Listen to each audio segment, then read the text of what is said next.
Ang alamat ng Birengen City ay isa sa mga kilalang alamat mula sa Samar sa Pilipinas. Ang Birengen City ay sinasabing isang mahiwagang lungsod na hindi nakikita ng ordinaryong tao. Ayon sa mga kwento, ang Birengen City ay tahanan ng mga nilalang na tinatawag na mga engkanto o espirito, na may kakayahang magpakita at maglaho ayon sa kanilang kagustuhan.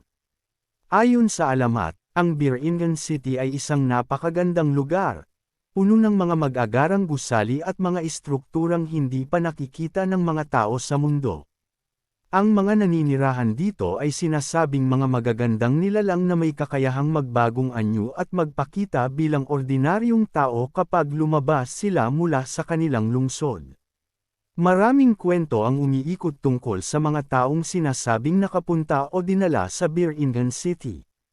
Kadalasan, ang mga taong ito ay sinasabing dinala ng mga engkanto dahil sa kanilang kagandahan o dahil sa isang partikular na dahilan na alam lamang ng mga engkanto. May mga kwento rin ng mga negosyanteng tumatanggap ng malaking halaga ng pera mula sa mga engkanto na namimili sa kanilang tindahan, ngunit pagdating ng umaga, ang perang kanilang tinanggap ay nagiging bato o dahon. Isa pang kilalang kwento ay tungkol sa mga nawawalang tao na pinaniniwalaang dinala sa Birengen City.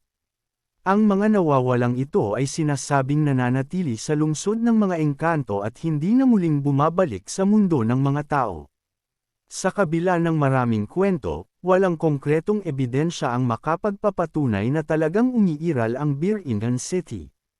Gayunpaman, patuloy na nabubuhay ang alamat na ito sa imahinasyon at paniniwala ng maraming tao sa Samar at maging sa ibang bahagi ng Pilipinas, bilang bahagi ng kanilang mayamang kultura at kasaysayan.